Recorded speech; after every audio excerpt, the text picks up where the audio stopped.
Good morning. Welcome back to the channel. Welcome back to the vlog. It is currently 6 o'clock in the morning. I can't sleep and decided today is a good day to install the lowering springs in the X1. So we're going to get the springs installed, so let's get after it. But first we're going to measure the wheel wells so that we have a comparison before lowering and then after lowering. And it takes about a week for the springs to settle, so then we will do a measurement about a week after, once everything settles. So let's get taking the wheels off, get this car in the air, and get these springs out and changed. If you guys have seen the installation of my airlift on Quinn, then you guys will probably already know how to change and take the struts and springs and all that stuff out of your car. If you haven't seen it, I'll link it above, and I'll also show you a bit of what we're going to do today, but I'm not going to go into detail because I've already done it on Quinn, and the suspension on the X1 is basically the same. So let's get installing springs and get this X1 sitting a little bit better. So we're gonna use the center line of the rim to measure the fender well, and we are sitting at 2 feet 5 1/8 of an inch. So 2 feet 5 1/8 of an inch for the rear. Now let's go to the front and measure that. So the fronts will line up the center line of the wheel as well. And what do we got? 2 feet 5 inches and 1/8. So basically the rear and the front sit basically the same. So, just like a typical BMW, you're going to want to take this bolt out for this sway bar end link, and then there's the pressed collar bolt, which this bolt is tightened, and this is a clamp basically, which holds the bottom of the strut. And then you have your typical strut mount bolts up top that you got to take out as well. So it looks like we're gonna have to take out this rain tray to get to the top bolts. Before you do the top bolts though, you're gonna want to take out the sway bar end link and undo this clamp. Get the actual rotor assembly dropped, and then you can just take the actual strut, undo the top mounts, and slide it out. Okay, we got the sway bar and link undone. We got the bolt taken out, and now the hardest part is actually taking this collar, spreading it, and pulling it off of the strut. So what I ended up doing was I took this pry bar and I used the curly part to shove in between. I used the curly part of the pry bar to split the collar end here, and then I used the pointy part and wedged it up in between the collars. Now we can wiggle the collar off the bottom of this. That's why you want to leave the top bolts done up first, so that you can move the rotor assembly out of the way to get the strut out. This is honestly the most difficult part. Once you get this done, it's clear sailing from here. One quick note is to help is spray some WD-40 on the top of the collar to help pull it out. You can see that I got the strut out of the collar, and now make sure you support this whole rotor assembly with a jack, just to be safe, because you don't want to let this just dangle by your brake line and your brake sensor line, because to get your lines fixed would just be a pain. So just make sure you have it resting on your jack and you shouldn't have any problems.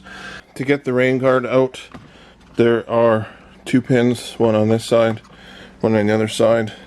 Take this rubber strip off this edge, and this just lifts out and pulls forward. One of the most important parts when you're changing your lowering springs is to make sure that you're using the proper spring compressors. Because if you were to take off this bolt right now with the tension that this spring is on, you would either kill yourself, get severely injured, or you would wreck something like garage, car. This spring is under a lot of pressure. You do not want to release this bolt until this pressure is taken off. So let's get the spring compressors put onto here, and then we will be able to loosen this nut.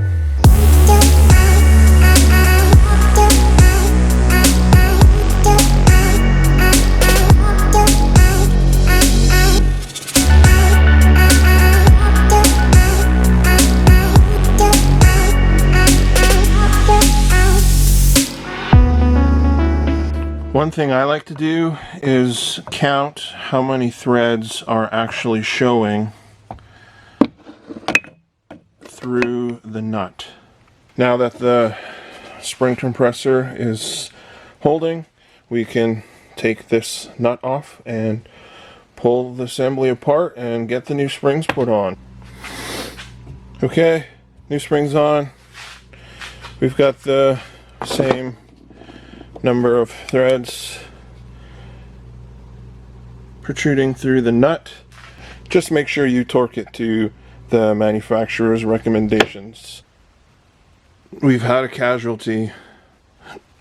I've lost a light. But fronts are done. Rears, you just have to undo this sway bar end link, and then at the bottom of this strut is a bolt.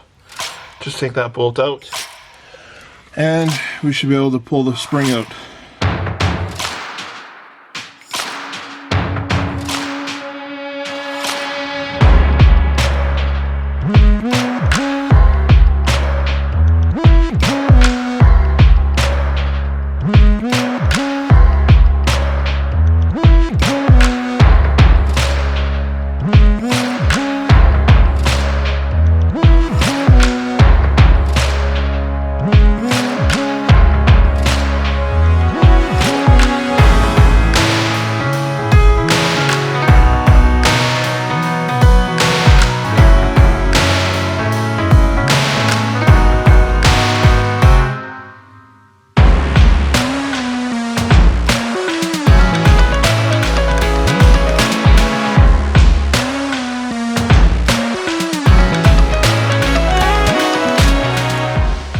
There we go.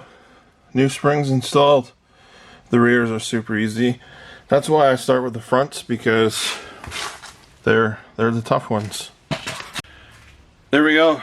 There's the basics on installing lowering springs into your BMW, and it's really the same for any type of car with McPherson struts, and obviously it's separate in the rear on the BMW. But some cars have McPherson struts front and back.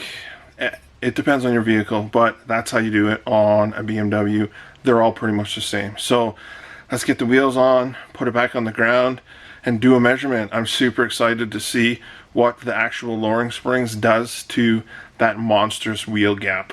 Let's get those wheels back on. All right, back on our feet. Let's grab a tape measure.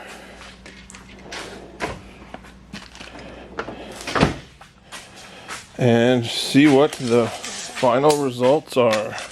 So in the back, 2 foot 4 3/4.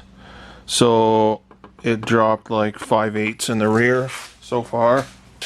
In the front, it is 2 foot 4.5 inches. So almost 3/4 of an inch in the front. Was it worth it for that kind of drop? I'm not sure yet. I'm gonna go for a drive. We're gonna test it out.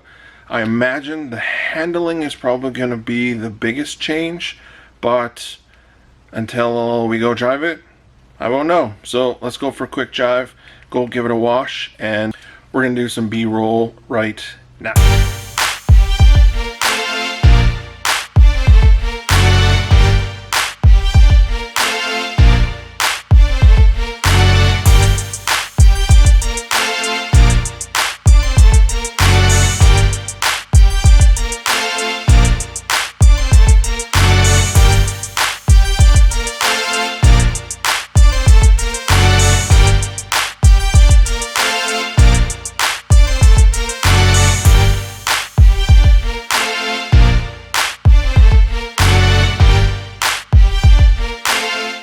We went and washed the beast, and now we did a bunch of driving. Let's see if they have settled at all anymore. So we're looking at, in the rear, straight in line, 2 foot 4¼ inches. That's not so bad. And then in the front,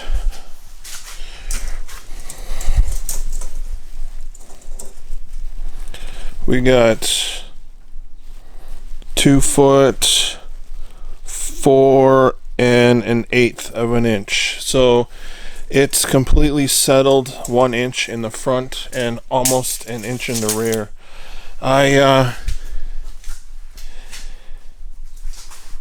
It almost doesn't even look like it was dropped. Obviously, you just watched that I did drop it.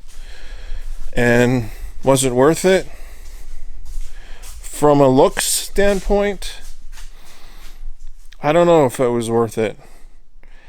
It could almost be more, but it is my daily. I gotta remember that. Drop a comment below if you want me to do a follow-up video on the actual ride height and my thoughts after, a couple weeks or whatever. Drop a comment below. Let me know what you guys think and if that's what you guys want. Was it worth it from the drivability standpoint? Well, it is. It drives like a completely different animal. It drives way better. And honestly, I personally feel this is how it should come from the factory. This would be perfect if this come from the factory, and then you would drop it from here. But that's not the case. So hope you guys enjoyed the video. That's how you install lowering springs in a BMW and any vehicle. So thanks for watching. Please like, comment, subscribe. Peace.